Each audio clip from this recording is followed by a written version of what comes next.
This episode is a dumpster fire. No, that's a discredit to dumpster fires. This is Taco Tuesday. Hey everyone, welcome to another episode of Taco Tuesday. We're glad to be here in Midtown again. I'm joined by my fill-in host today, Parker Bonner. Hello everyone out there, my name is Parker Bonner and I am your fill-in host. It's such an honor to be here again today on another week's episode of Taco Tuesday. Parker's a little sick today, I think. Now... No, I'm not. Speaking of sick, unfortunately, our other host, Molly Riel, was feeling a little under the weather today. But fortunately, Guy Fieri is at her side, meeting her every whim right now, and I heard breakfast in bed and all kinds of things that Molly needs, so he's being a great father figure to her right now. What an incredible guy is. Indeed, he truly is. Alright, so, Kyle, do you want to introduce our other guests? Sure. Okay. So our first guest, actually, we'll talk about, we have our fill-in analyst today back with us. It's Dani Goguen. Hey everyone, so great to be back. Sorry, Molly, that you're not feeling well. Hopefully listening to all the wonderful things we talk about today will fill you with happiness and health, and that'll be great. And this is quite a week for returning guests, because we got another returning guest, Ricky Aldridge. I'm back from your favorite episode ever, which is episode 3 of this podcast. I know you guys all want to be back. I was voting for you, Ricky. And a new guest today, we have Ansley. So I am Ansley Pentz. I didn't get a last name introduction because I introduced myself just a couple of minutes ago. So I'm excited to be on the podcast. We are so glad to have you on, Ansley. All right. So, without further ado, I'm going to read off our first topic. We have a lot of exciting topics this evening. But we're first going to start with the topic of tipping. Is it appropriate? Do you guys think it's appropriate to be tipping? What's your opinions on tipping people in restaurants, all that hoopla dibbity-doo? So, who would like to answer first? Hey y'all, this is Dani again. I'm super pro tipping, okay? I know that we all wish people didn't make terrible wages and we had to tip to help them make livable wages, but that's just how America is. So you have to tip people who are serving you when you go out to eat. I guess I could understand if you go up to like a window and get food and they're not really waiting on you to not give a tip, or maybe only $1, but I'm very pro tip. I always tip people who serve me food. I tip people at hotels when they clean the rooms after us. You're supposed to do that too, surprise. So yeah, you should definitely learn what it is to tip, how much you're supposed to tip, and I definitely think you should do it because it's just the decent thing to do. what if they did a bad job, though? So actually the etiquettes for tipping, even if your server did a bad job, you tip 10%. 10% tells them they did a terrible job, but 20% is like, wow, you did great and we really loved you. Thanks for taking care of us. What if they did a really bad job? They're still a human being who deserves to eat food that day, and they need money to do that. Okay, fair enough. Yeah, I don't tip, so I'm just kidding. No, I tip. So the question actually was interesting. It said, like, if they do a poor job, is it better to not tip or to just tip a penny to send a message, which I hadn't heard of before, but honestly, if I were to choose between those two, if someone just straight up just treated me like garbage, I would probably just not tip. Like, I wouldn't tip a penny because it just seems kind of weird, but I don't know. Well, as a young pip who worked in the restaurant business, I can say that I think it's very important that we all tip.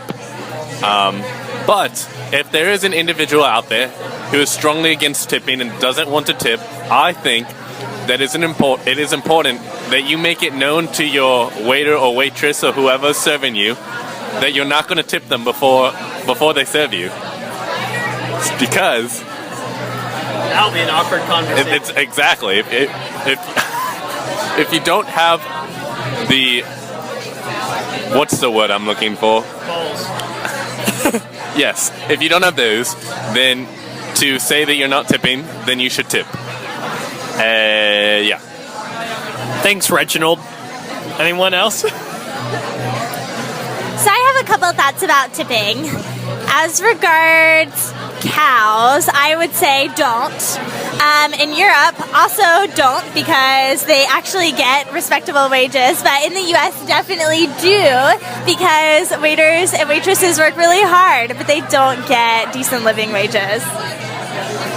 Never mind, the moment passed. Sorry about that. So I usually will always give at least 10%, like no matter how bad of a job they do. But the only time that I haven't given somebody a tip and like actually talked to their manager is I like had someone that like was a waiter and they were like completely under the influence of Doug's. Let's hear that one more time. Of Doug's. Oh my god. And like it was very noticeable, and they like spilled like glasses of water all over the table. Wow. So I didn't tip that day because I felt like that person didn't deserve a tip, but that's about it. Is that person a human being that deserves a tip, Danny? Absolutely. Good for them. Okay, what's our next topic? Bring it up. Reginald, hurry. Our next topic is favorite Christmas memory. I love celebrating the holiday. Who would like to go first? I didn't have much time to think. All right, I'll go first because I'm always on top of things. So, Yeah, right. I'm sitting with a bunch of pollywaggers at this table. Goodness gracious. Anyways, I would say that my favorite Christmas holiday memory has to be going back as a child, going and visiting my aunt and uncle at Plant City, Florida. That's where I got my accent from. And, you know, we... This episode is a dumpster fire. No, that's a discredit to dumpster fires. Anyways, as I was saying, going there and spending the Christmas season, and specifically Christmas Eve when all the family would come over and we would sit around a table and play Chinese checkers, and we'd have Chinese checkers,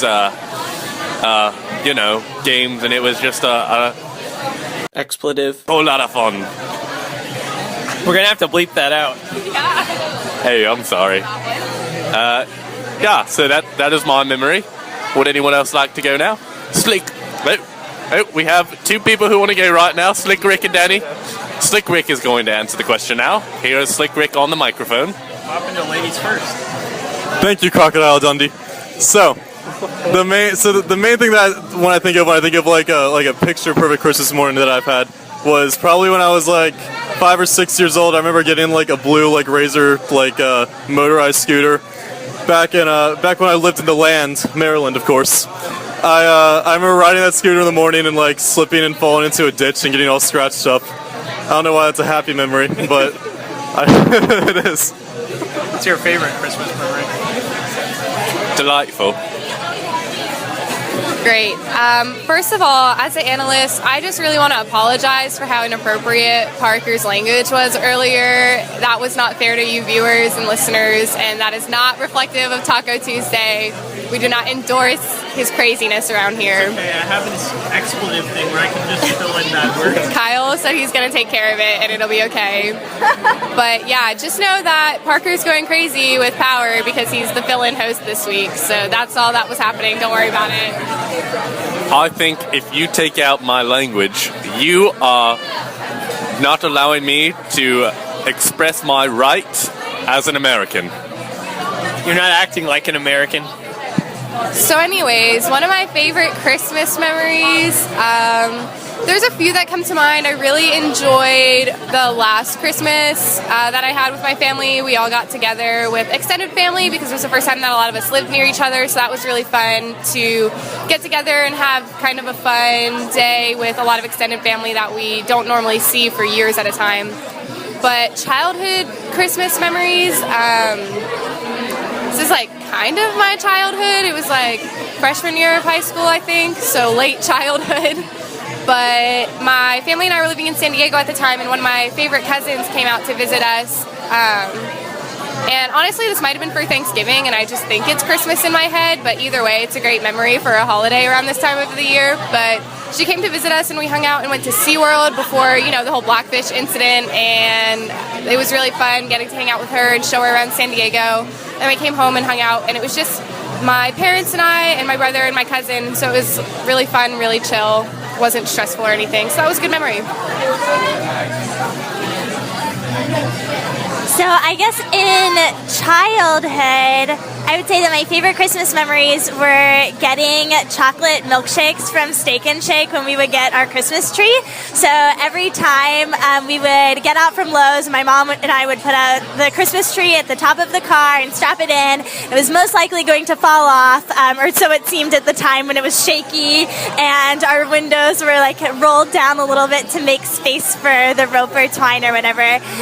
We would go to Steak and Shake, and I loved going there. And I was so particular about my milkshakes that I would only have them if they had mini chocolate chips in them. And I refused to have plain chocolate milkshake even after they discontinued that flavor. And so they continued to put the chocolate chips in them for me and my mom. And then when I got to college, I think it's that I've watched Elf with such frequency with my housemates and friends, and I love it every time because I feel all of the things that Will Ferrell feels in that movie. Smiling's my favorite too.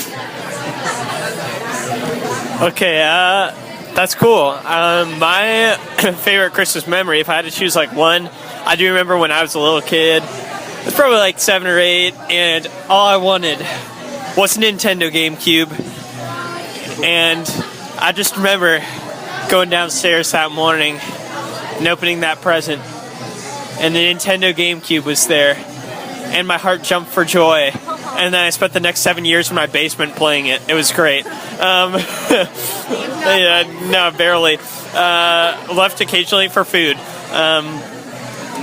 But that was a fun Christmas memory. But for me, it's not usually Christmas, and I don't get into the Christmas feeling or spirit unless, I do some sort of white elephant gift exchange, which I just, love getting, the $5 present or whatever, exchanging it. I think we did a Christmas in July party that Parker put on, and me and Ricky actually ended up swapping presents. It was great. I got him a copy of Confessions by St. Augustine, and from him I got a Kylo Ren bubble blower. So I think it was a fair trade, but he didn't read Confessions, so I was a little hurt by that.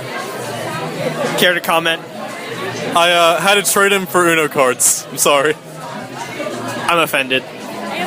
As the analyst, I can confirm that's very hurtful. I have one more favorite Christmas memory that happened this past weekend. I was with one of my old roommates, and we went to North Florida Regional Medical Center on a romantic date around all of the Christmas lights, and spent several hours standing outside in the cold, just looking at the lights. And it was one of my favorite things, and I recommend everyone to take their roommates on a romantic date to the hospital. Yes. Hopefully not for a reason of actually needing to go to the hospital. Speaking of romantic dates, Andrew Almonte's here. What's up? You guys might remember him from such episodes as the second one. Okay. Okay, what's the next topic in our... Did you... No, okay, my bad. Well, Andrew Almonte just left, and we're going to continue on to our next topic. Now, sticking with the Christmas season, our next topic is... If you were to be visited by one of the 3 ghosts from A Christmas Carol, Ghost of Christmas Past, Ghost of Christmas Present, or Ghost of Christmas Future, which ghost would you want to be visited by? So to further explain the question, I'm assuming everyone listening has seen A Christmas Carol in some capacity. You know what they say about assuming. Yeah, but some of y'all might be Scrooges, so... but anyway, the Ghost of Christmas Past will show you one of your memories from your past. The Ghost of Christmas Present shows you someone else's current reality from the present. and the Ghost of Christmas Future shows you your future. So keep that in mind when you're answering. Anyone want to go? I think it'd be fun to be visited by the Ghost of Christmas Present, because I just think it'd be cool to see what my friends are doing, like on their Christmas day, and how much they're enjoying their day with family and friends, and when they open their presents, how happy they look. So I think that would be a cool ghost to get visited by. So a casual way to stalk them. Absolutely. I love stalking my closest friends. Ask any of my CG members. Also known as acceptable stalking. I think I would choose Ghost of Christmas Past because, for those of you who know me, I'm a very nostalgic person. So I enjoy nostalgia, and it would be nice to go back to those days of nostalgia and relive them. So that's what I would want. Also, I messed up the name of the third one. It's the Ghost of Christmas Yet to Come, not the Ghost of Christmas Future, so I apologize to the Ghost of Christmas Future and to Steve Harvey. Ghost of Christmas Yet to Come. Dang nabbit. I'd probably go with the Ghost of Christmas Yet to Come. Because, yeah, he's, like, really, like, scary, and he looks kind of, like, demonic looking, but I feel like we'd be bros for a little bit. We'd enjoy our time looking at my life in the future. So I actually don't want to know about my future Christmases. I'm a senior right now, so it just seems a little bit scary to know exactly what that's going to be like. And also, I think would take some of the joy out of it for being in that moment. But I think that I would like to have the Ghost of Christmas Present visit me because, like Dani, I would like to stalk other people, but also maybe see a reality that challenges me a little bit and calls me to do something else or to help in some way. Or maybe just to stalk people. You never really know. Acceptable stalking. I want to be visited by all three in one night. I'm just kidding. Yeah, I was called Scrooge last week, so... Scrooge. When you attempt to do it in a British accent, it doesn't work. I think I would want to be visited by the Ghost of Christmas Yet to Come, because even though he's creepy, I think that it would be kind of cool to see my future just a little bit. Just a little bit. You know, not like too much. I mean, hopefully it wouldn't be my tombstone, but you know, I still think it could be pretty fun. So, and you can also avoid the future that it's coming to. So if it's something I don't like, maybe it's something I could change. Well, those were all just absolutely phenomenal responses. Thank you for your responses. We're going to move on to our next topic now. We're going to have one more Christmas question, and that is, how do you make Christmas in Florida? Anyone have any opinions on that? So I'm going to take this from the world-renowned movie of the second Drake and Josh movie. So when they tried to make like a snowy Christmas in San Diego, they put giant like barrels of like cheese and this like and a wood chipper, so it made it snow. So if I could like perfectly make it in Florida, that's the first thing I would do. Here's my advice to you all. Go to Disney World. So you could leave and go somewhere where Christmas is actually happening. That's always a fun opportunity also. I have friends that like to go up to like Michigan and see snow actually. Or if you're from out of state and your family lives in New England, you should definitely leave Florida and go visit them for Christmas.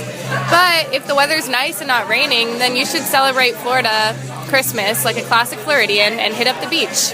Because there's nothing better than, you know, Christmas in July, but it's actually December Christmas and it's still 85 degrees and sunny.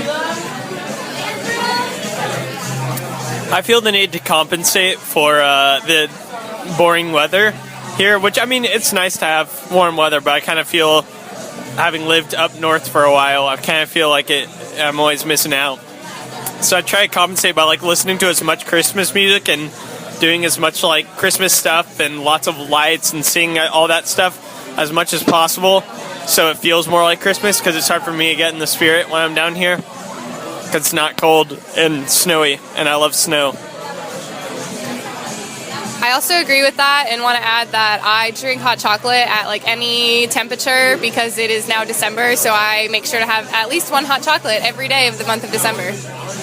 I actually just like the ALS Ice Bucket Challenge, but the other way around. I just dump hot chocolate on my head every Christmas to help me get in the spirit. So, yeah, I started listening to Michael Bublé's Christmas album before Thanksgiving, which really made me fast friends at work and made me had to close my office door so the office manager didn't have to hear it over at the theater that I work at. But in other ways that you can change the weather a little bit, you could just physically change it, go up in the clouds, make some stuff happen. If that's not an option for you, which sucks if it's not, I would suggest turning your AC down really low. If you have a fireplace, making a fire. If you don't have a fireplace, lighting some candles that you can burn some marshmallows on, and just really making it that cozy atmosphere with your family and friends. And lights are also encouraged. how much do you like Christmas, Ansley? I would say below average, like maybe a D-. Okay. I almost said you were the female version of Parker because you started listening to Christmas music so early, and he did that, but since you don't like Christmas that much... I started back in July. That's technically true. It's not a competition, Parker. Calm down. Everything's a competition. The analyst just confirmed it's not a competition, so stop trying to be a pollywagger. When have you ever listened to the analyst on this show? Is it? I'll expletive myself if that's bad language. No. Pollywagger is not a bad word. I know. It's actually not a real word. Actually, our analyst will confirm whether it's a bad word or not after Ricky looks it up and says, I don't care, you can look it up. To be continued. And while they're looking that up, I will give a little rant about my home country. So, back in the day, the Brits and the Americans, we had a battle. And that battle, it was a little insignificant battle, but that battle... You may have heard it, it's called the Revolutionary War. Alright, you know what? That's what I was going to talk about, but... You know who lost? Who lost, Kyle? The stupid British. Ouch. Do you know what the greatest gifts the British gave to the world?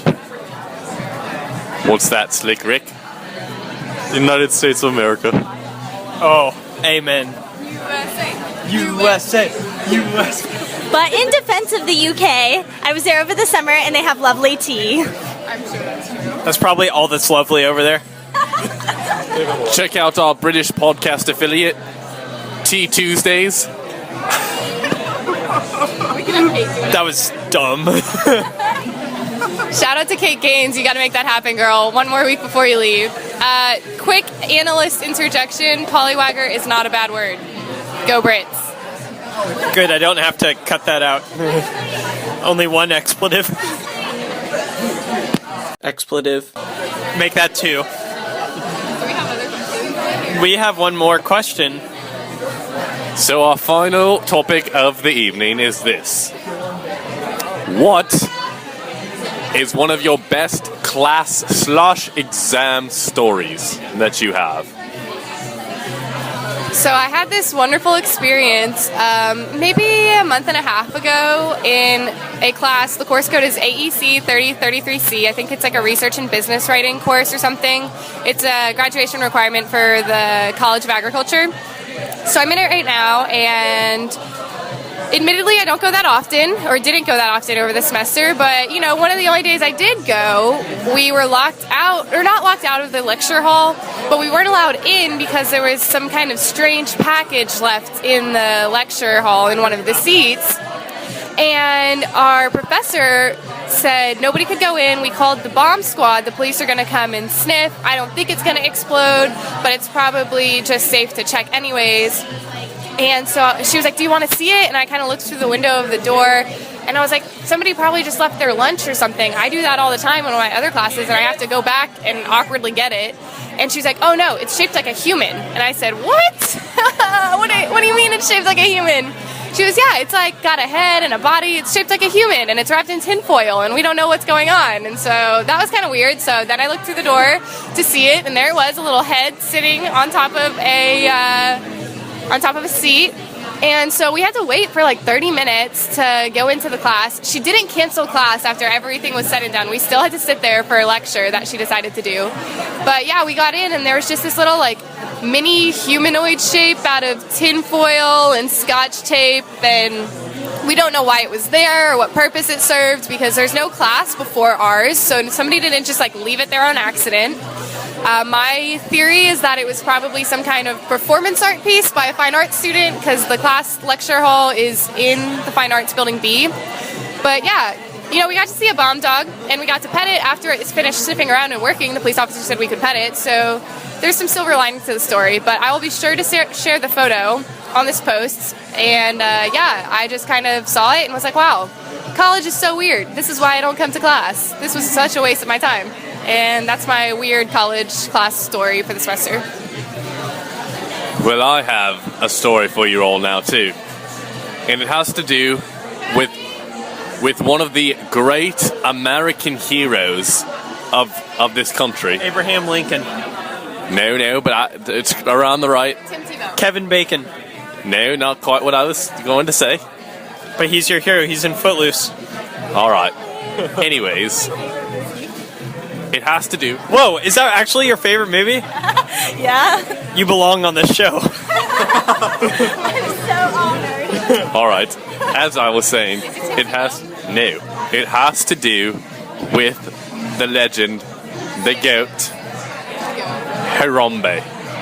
So, Sorry, I'm already done with this story. No, somebody else go.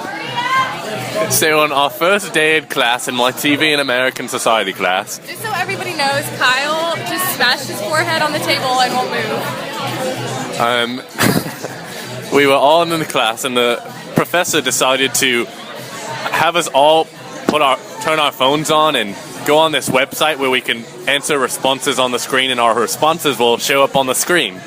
So one of the first questions was, what grade are you all in, or what year are you all? And it started off, you know, sophomore, junior, senior. But some old chump had the idea to write Harambe. And then, every question after that, everyone wrote about Harambe. And it was just Harambes everywhere.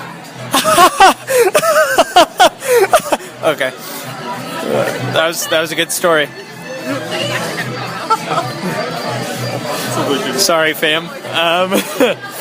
So, my story happened a couple weeks ago. So a couple weeks ago, I was going to an exam. My professor had posted the room locations earlier that day and had sent 2 emails to him. So I opened the first email, looked at where I was supposed to go, and started heading over to the exam. I get to the building, I walk inside, I walk up the stairs to sit down, and then when I sit down and I look around, everyone is holding packets for an exam that isn't my exam. So I flipped out and I was like, okay, this is bad. I go and talk to the TAs down front, and they're like, I was like, is this, the business law exam? And they're like, no, this is chemistry.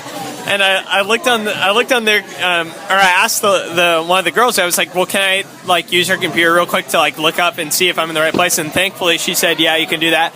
So I looked it up, and so on my phone, the original email that I saw had indeed said that I was supposed to go to that room. But turns out he had sent 2 emails. The second email updated the room locations, and he had accidentally misposted the first time what the room locations were. So I found out that I was clear across campus, had to run there, and got there with a minute to spare. I get to the test room location, I come down front, make it there, and they're handing out exam booklets, and they ran out of exam booklets. So they were down to about, they had 4 or 5 people without exams. I was one of them. So they wouldn't start the exam. So this girl, who was the TA, had to run clear across campus to get more exam booklets, ran back, and the exam didn't start on time. It started probably 10 minutes late. And so that was kind of a weird situation there. But it was funny because we came into Tijuana Flats last week, because Danny, our server here, has the same class as I do. And I told her the story of how I went to the wrong room, and she was like, "No way, the same thing happened to me." So apparently we had the same situation because he sent that wrong email out, which messed everyone up. But yeah, that happened. It was incredibly stressful. So I don't really have any like crazy class stories, but I have a really crazy story involving like a meeting with my advisor.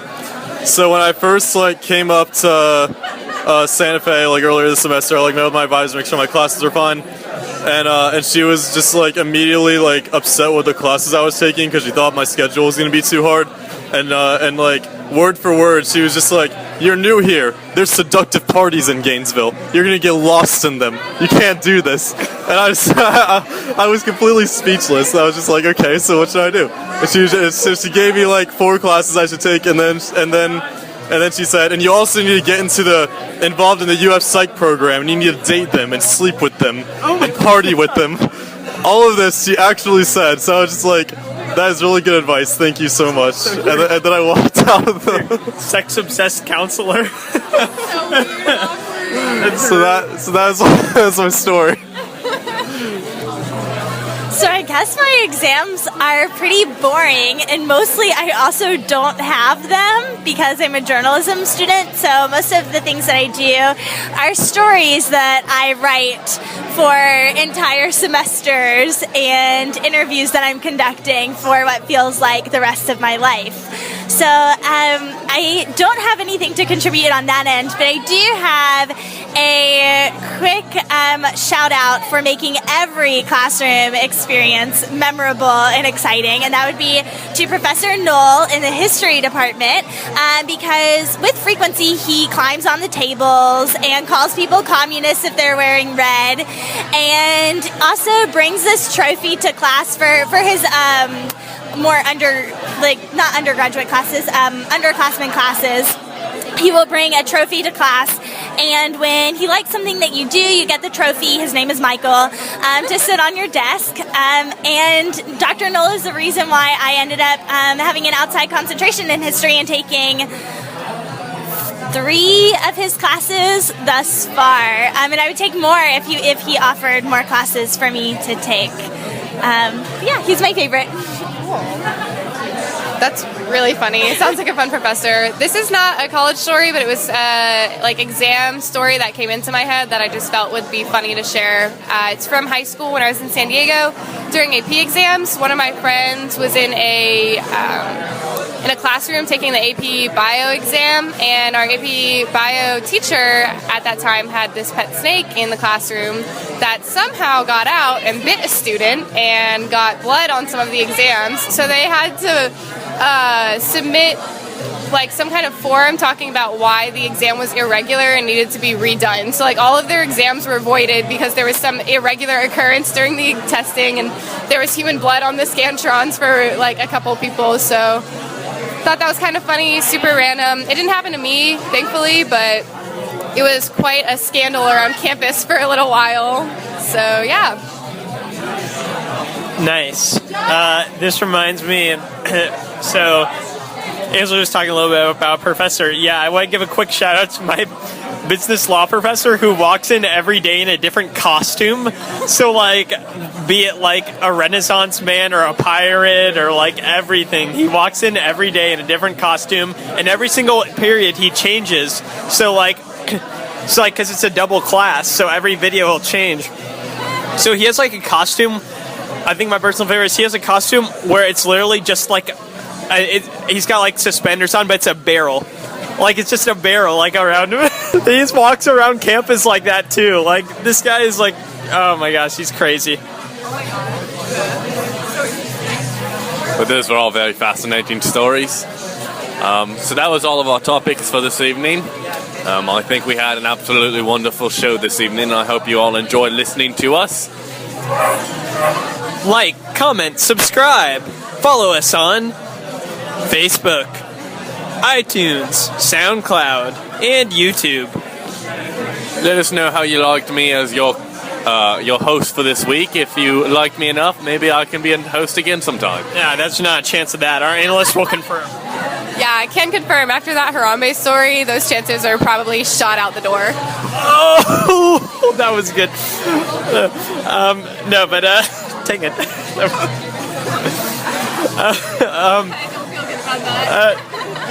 I'm so proud of you, Danny. Yeah, no, your hosting was a train wreck. All right, I know how it is picking on the different guy. If you'd spoken like a normal person, I might have not said that. No way, these hands don't haze. You're not being picked on. All right, well, I think I'll close the show off this evening. Thank you again to all of our guests and our fill-in analyst. This is Parker and Kyle signing off. Bye.